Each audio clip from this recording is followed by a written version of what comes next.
Well, it's always an exciting time of year, getting closer to kicking off Friday night, and I know our guys are excited about 7 o'clock, and there's been a lot of work put in, not just this last month. You look at the months ahead, all the way back to January.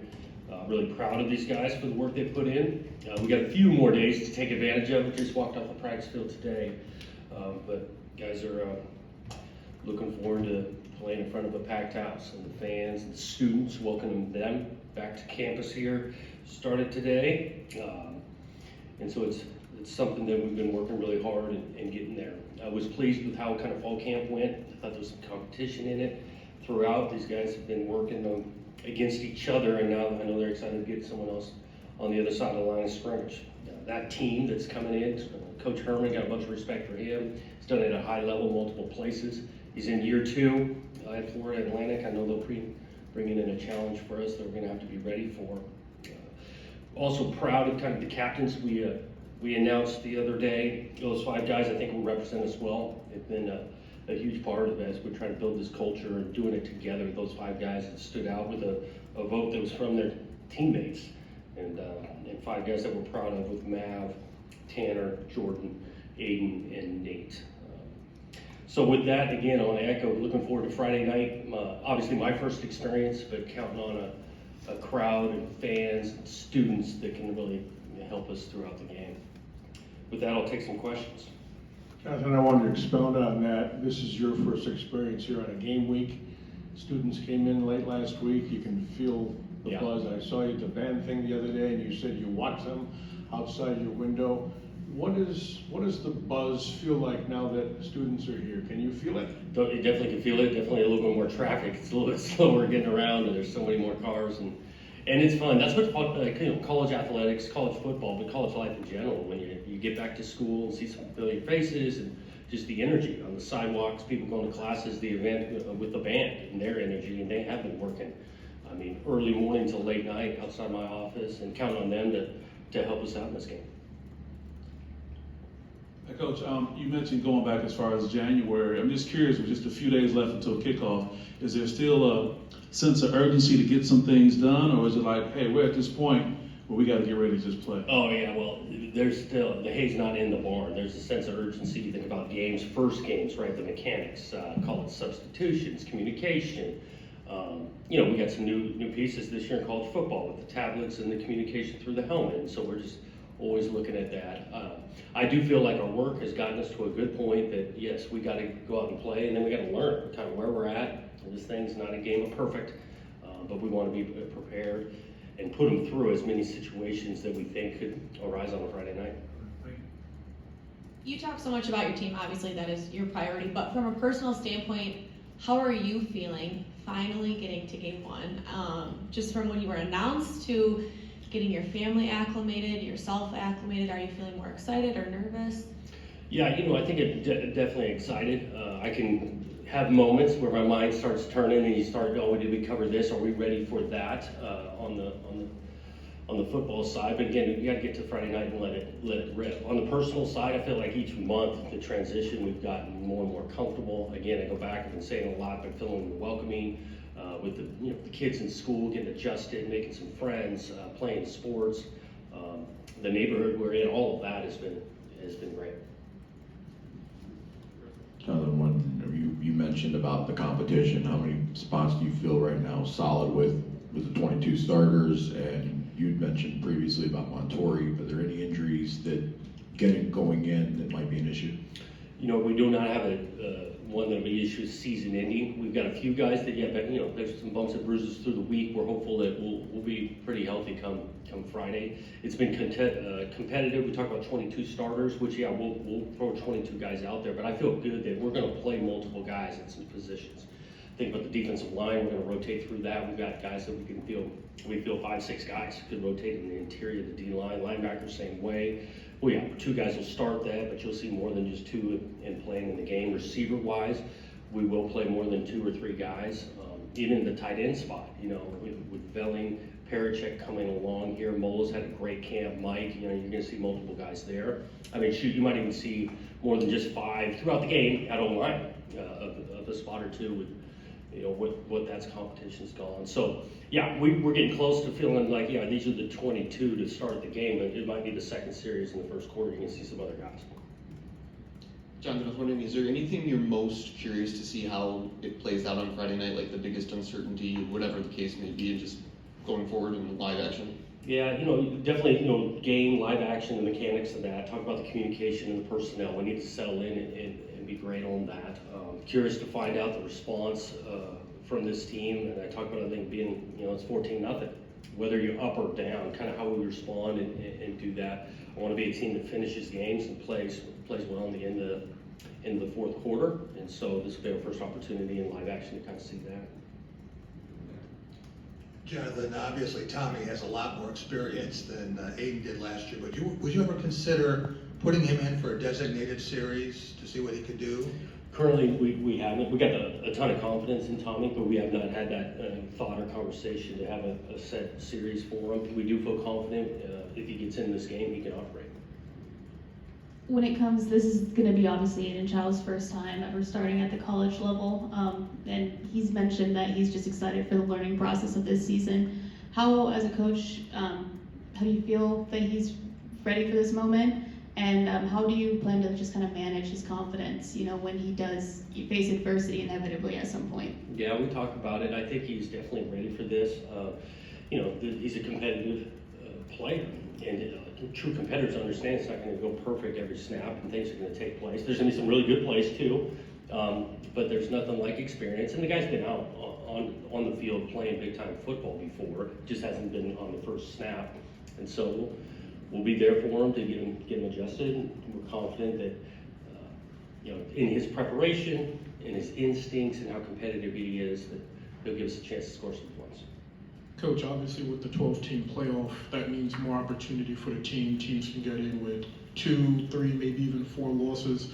I know it's only year one, but do you feel any more pressure to deliver in year one, considering there's so much more opportunity to compete for a national title? I think it's a good thing that there's more opportunity for teams, 12 of them, to get in. I think there's always pressure in this job, this business. This is what big time college football is, and so you sign up for that. And you want to do that. You want to be playing in big games. You want to make it count when you're playing. You want people to have passion behind their school, university, and the product that's out there, and that's what I've signed up for. And this staff and this team, we're looking forward to that challenge. You established your reputation in a different conference on a different end of the country. What kind of a challenge is this for you to put your footprints in the sand here in the Midwest and in the Big Ten? And will you be more nervous Friday night than you've been in a while? When the game kicks off, I'm not thinking a lot about establishing this and that. I think it generally go through the season. We want to establish identity in all 3 phases. Think about that a lot, and we're going to recruit to that identity. Want to recruit heavily in this Midwest, and we've talked about it inside out. I think we've made some real gains on that, and we've got momentum. But it's a day-to-day, constant process to do it. We want to establish again a team that's going to play really hard for 60 minutes, if not more, and compete, snap in and snap out. How about the nerve factor? Again, I'm going to be excited about it. I got some confidence, and again, on preparation, these coaches and things, those guys got to go out and make plays. I'm going to absorb it early pregame, and then definitely try to get locked in. Coach, 3 of your 5 captains were transfers. Do you think that says even more about the faith that their teammates have in them? I think it does. The impression those guys have made in a short period of time. And again, I just think we've got a lot of influence throughout. And you could almost cut this roster in half with the first-year players here at Michigan State and then the other guys that have been here a while. And there's respect on really both sides coming together. This camp has been huge, I think, for establishing that this is the ultimate team game. We've got to do it together. We're going to need all 11 on every snap. And not just those 3, all 5 captains really represent that. Jonathan, when you look at FAU, what's something or a couple things on each side of the ball that stands out to you that they do really well? And I don't know if this is a separate point, but is game one of a new job, sort of a unique game plan thing when you guys have been going against each other, and that's really you're on the barometer, you just don't know maybe like what will be good on a game day against Right. a different opponent? Is that a different wrinkle for the It's defense? a little bit new, and similar to every season, right? You think something's going to be good, or we've had some success, but it's definitely new. The uniqueness of year one for us. Yeah, they're in their second year, and they've got some things established. They've got some returning players at the line of scrimmage. I think on both sides that are pretty good, but they've got a bunch of new players as well. Quarterback, we've got some tape at a previous university. That's a threat. He's athletic, competitive, can make plays. So that's good. Something that's got our attention. The quarterback's ability, and then you look at the front seven. They got some veteran group there with some guys that have played, and maybe throw in some additions and transfers. So we've got an idea what it kind of looks like, but you're never totally certain until Friday. And when it's week one, you haven't seen these teams, haven't seen FAU play just yet. How big of a challenge is it when you don't really have a whole lot of film to go off of this year? Yeah, you don't try to chase ghosts because you don't have as much film as maybe you'd like. You got to be great in your foundation of knowing your rules, playing within the scheme, and being able to adjust. Same thing, offense, defense, right? Defense, you don't know how they're going to line up. Offensively, you don't know how they're going to line up. I think about the communication again up front to get on the same page, trust your rules, and go out and play fast. There's going to be a good amount of recruits in attendance at this game. What are you looking to showcase with this first event? Well, obviously, a team that plays well and well together. On the recruiting side, whatever particular position we're talking about, putting those guys in the best positions possible. Try to recruit a big time fan base and student section and energy in the place, and something that would draw them to say, I want to be playing ball here. Hey Jonathan, I was wondering, was there any kind of different vibe at practice today?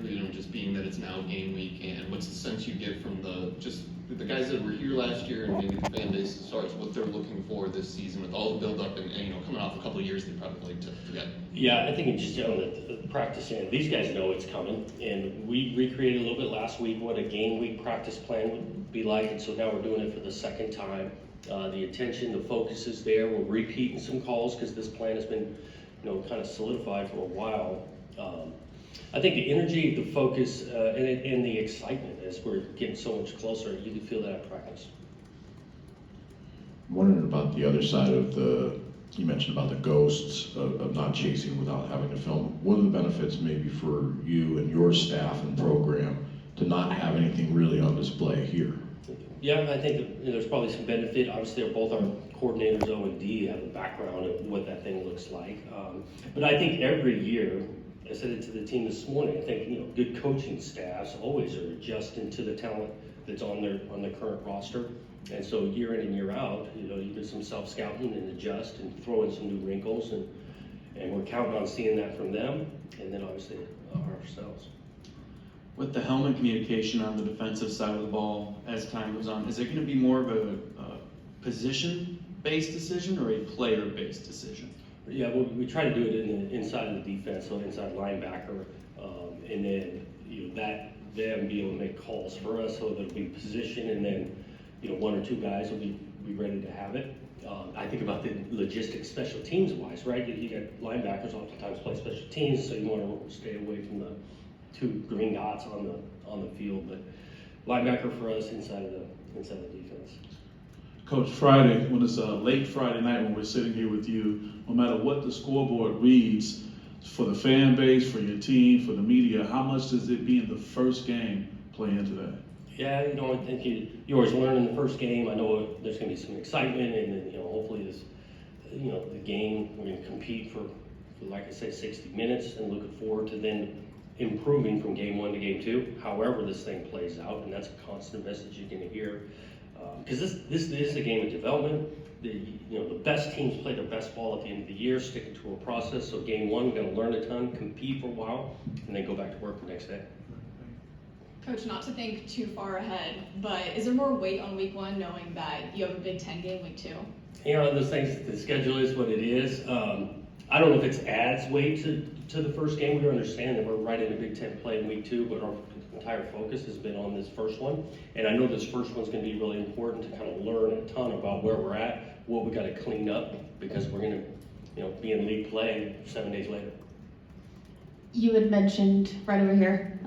You had mentioned that you're going to be playing, several different guys at certain positions and stuff, and I I guess I'm just curious, like, how long do you think the filling out period is going to go for you? Is it going to be after week one you'll kind of reassess, or do you think it's going to be a filling out period for like the first couple of weeks? Yeah, I think kind of yes to both. We were gonna reassess always every week, but body of work over 2, 3, 4 weeks. I love the idea. I'd love to be doing it week 1 through 12 of rotating, having some depth. I think about the defensive side. We need you guys playing with great effort, flying to the ball. And there's gonna be an occasion where they get a little tired, and they feel confident to say, you know what, give me a blow because my buddy's in the game and he can do it. Jonathan, do you know Tom Herman personally, and what do you know about his teams from Ohio State, Houston, and Texas? Yeah, I don't know deeply personally. I just got to respect you. Look at the offensive side of the ball and what he's been able to do, and the success he had in Houston, and really did some good things. I thought at Texas, winning some games, and bowl games, and all of that. So I got a bunch of respect for him. Anything else? A little more on Childs. You've been a quarterback at the high major college football level. You know what it's like to go out there the first time as a starter. He does not know that yet. Do you get a sense for his personality how that's going to be, or you just don't know till pin gets pulled? I think he'll settle in. Again, he knew last year he knew he was going into games, and so just like a starting quarterback, he's going out there. He's just taking the first step. I think he's definitely gonna have some nerves, excitement, just like everybody on the field's gonna have. He'll be confident in these opening plays because he'll weigh in on what those plays are, and then he needs to just go let it rip. Anything else? All right, thanks, Coach. Thanks, guys.